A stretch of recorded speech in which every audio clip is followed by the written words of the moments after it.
give someone directions. That way I'm looking for what?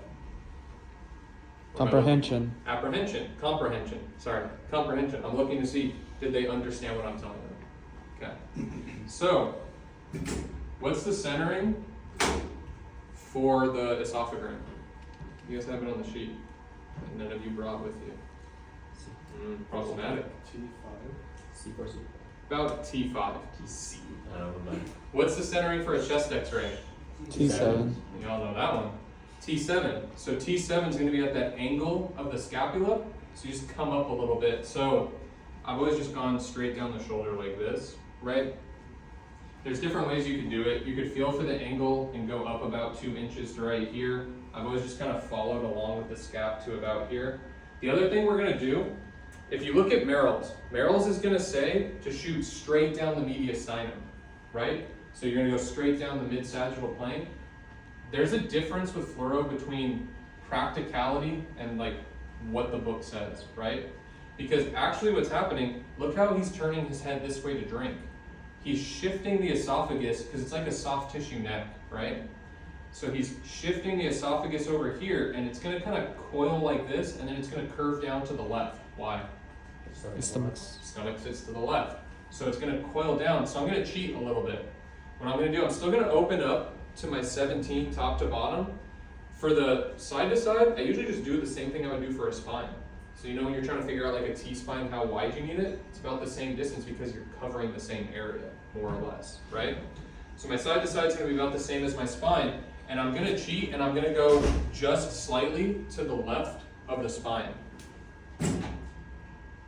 Not a ton because I don't want to clip it, right? Because it is going to curve into that mediastinum at a certain point. But it's going to come down and it's going to terminate and his stomach should sit right about here at what level? L1, L2. So L1, L2, here's the rib line. The rib line sits at about L2, right? L2, almost L3. L1 is above the rib line. So you have a couple ways that you can find the stomach. You can either go rib line up or you can go axilla down, and it's about a hand down from your axilla for me. I don't know about you. You might have to like hand and a half or something, right? But it's about a hand down. So his stomach should terminate here. The top of my light is going to be at the lower half of the mouth. So I want to see the entire oropharynx, right? I also want to see some of the mouth because patients vomit, patients spit, patients hold the contrast in their mouth. If any of you have done exams on patients who had strokes, they think they're swallowing because they're consciously saying swallow. But the messages aren't going through anymore. Traumatic brain injuries is another example where they think they're swallowing, but nothing's happening. Sometimes we call the exam right there because the doc's like, well, we found the problem. The brain's not sending the messages, right? But if you go too low and you clip off the mouth, you won't know that, right? So I usually put my light, I just cut the lip in half, the bottom lip in half for the top of my light. The bottom of my light should get me the top of the stomach. What's this structure right here? Where the stomach and the esophagus meet. Esophagogastric junction? Yeah, esophagogastric junction. It's where the cardiac sphincter sits, that muscle that opens and closes. That's going to be our reflux point. That's going to be one of the most important points when we're actually doing an esophagram, because that's where stuff's going to slip back and forth where it shouldn't, right? So that's going to be my PA shot, right? Do we do RAO, LAO, what are the obliques we do for this? We do I know in reality we do it. Aria? Why? So it doesn't get superimposed by the heart and the spine? Correct. So we do RAO and we do the opposite of an RAO, which is a LPO. LPO. We do those two views. Now, Robin's right. No, when I do these, we do every shot, and the doctor's constantly moving them. That's for the live fluoro. What we're doing here, because we're not going to practice live fluoro. One, I don't have a machine. We're doing they're called overheads or spot films. So these are okay, we did the exam, and the doctor's like, all right, I want these 3 views, and they walk away. Or it's hey, wait 5 minutes, take these shots to see if all of the contrast cleared out of the area, right? So we call them overheads. I've heard them called spots at other places before, right? Okay, you doing okay, Mike? Yeah. Peaceful, right? So we're gonna do RAO because it puts the esophagus between the heart on this side and the spine on this side, right? So it's like you get to see it unsuperimposed in the middle. It's never gonna be perfect, but it'll look more clear. Now, what I'm gonna do is, the side I wanna lay him towards, I'm gonna take that arm and I'm gonna lock it up against that side. So go ahead and bring this arm down to your side. Good. You can take the contrast away while you're turning them and you can give it back to them after the point. I'm gonna take the knee of the side I want lifted. I'm gonna say bend this knee and I'm gonna guide them. So bend it. There we go. Right? Now take this arm and it's gonna make like a little kickstand. So you're gonna lift up onto your knee. There we go. You create that angle right there. Depending on how much angle you want, you might have to modulate this. So if you want them to go flatter, bring the arm out further. If you want them to go higher, bring the arm back in. The larger your patient, the more drastic you usually have to be with the angle to make up for the habitus changes that are gonna happen, right? Okay, so I'm in RAO. Now you can see I'm way too far towards the lateral side. Right now I'm like in the glenohumeral joint. But I'm still happy with my centering top to bottom. I'm still in that T3, T5 area.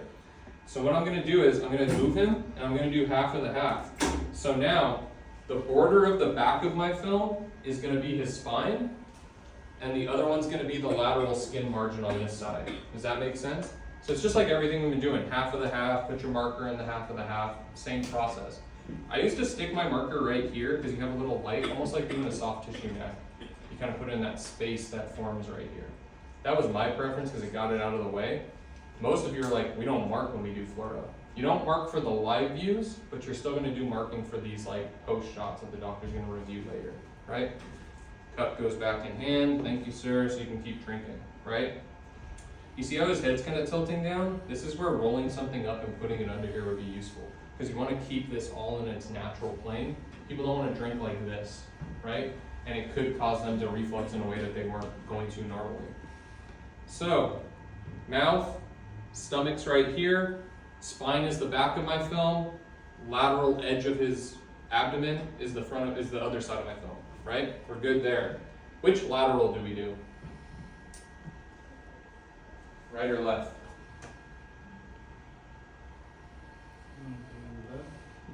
I'm Okay. thinking right. So, there's two reasons we're going to do right. The first reason is the way the aorta wraps around the esophagus, it's more superimposed on the left side, so you generally want to get that out of the way. The other reason is I always want the patient looking at me. When they're drinking, I want to make eye contact. My fluoro table, you couldn't go on that side because there was like the gantry that holds it in place and you can't get over there. So I'm gonna turn them, and so you're like, but it might be a suboptimal image. I don't care. It's practicality of fluoro. I need to see them because if they start choking, aspirating, vomiting, I gotta step in and do something about it. Also, he's already in RAO. It'd be easier to get him to go up. So go ahead and turn onto your right side for me, sir. Good, tuck your knees up.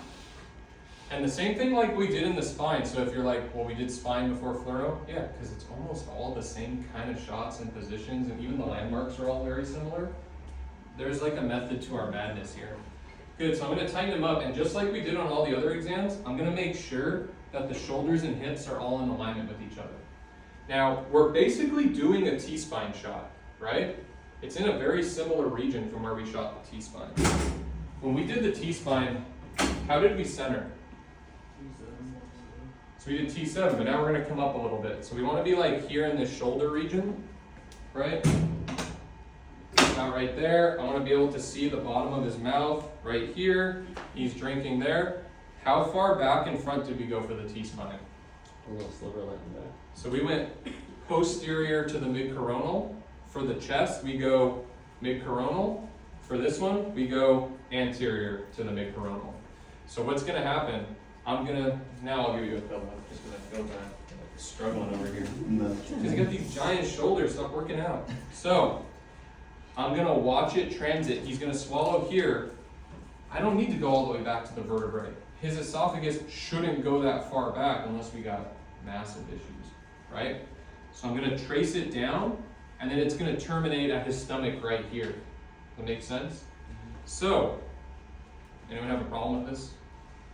What's the issue on someone with his body habitus? His arms are gonna be in the way of. Yeah, he's got big shoulders. Like, so, Couple things. One, the atomic number in your barium is much, much higher than the bone. So one, it's still gonna light up better. That superimposition won't be as bad as it was, like say on the C or T spine where we didn't have barium to highlight those structures. So that helps. But let's say it's still too superimposed, you can do a swimmers here. So in addition to your normal shots, you can throw a swimmers in to try and see, because what if there's a diverticuli right here? Or what if that varice that's causing the bleeding is in there and the surgeon needs to see how deep he needs to go to fix it, right? So on patients who have big shoulders, you can do a swimmers on these. I would wait for my doctor to ask for it. Because if you just start positioning, he's like, what are you doing? They want to be told what you're doing. Rads get weird about these things. Or if you get a really good relationship and there's good respect, hey doc, I see that it's a little blocked up. Are you cool if I do a swimmers? And then they go, oh, this person's thinking, they're using their brain, right? So take those things into consideration. Now, while we're here, so we're shooting here, we got the mouth, we have that. We can go straight from this right into the UGI. So the esophagus is just 3 shots. It's gonna be that PA we did originally with the slight off center to the left. It's gonna be that RAO that we did right there where we turn them up on their side, and it's gonna be this lateral. Sometimes your exams, they start ordered as one thing, like they start as an esophagram, and the doctor's like, we're just gonna have to do a UGI, because let's say they see an issue with the sphincter down here, they're gonna wanna see more of the stomach. So your rad has the power to put that order in as a doctor, right? Where is the stomach relative to the spine? Like what is the level that it's at? T12. L1, L2. It's on the sheet, that's somewhere around here, right? So at about L1, L2, which is also the inferior border of our image right now. So you can either, what I used to do is I used to stick my hand at the top of the axilla. I go to the bottom of my thumb, and I go slightly anterior. There's the stomach. You could also find the rib line and go about 3 fingers up from the rib line, and it puts you more or less in that same area as well. Yeah, so if you look at like the ribs, even though you're like, but T12 is the bottom rib, so therefore there can't be a rib there, ribs do this, they're a cage, they come around like that. So L1 and L2 are actually still in the cage, or at least they're covered by parts of the cage, right? So you feel the rib and you go slightly up from the bottom rib and it gets you more or less to where the stomach is. To me, I've always had better success using the axilla because the rib line can be hard to feel on some people, and it's also like a more tender area. Most people are good with the shoulder area, the shoulder girdle, so you can touch there, right? So you find that, and once again, you're gonna stay really anterior because the stomach sits very anterior, right?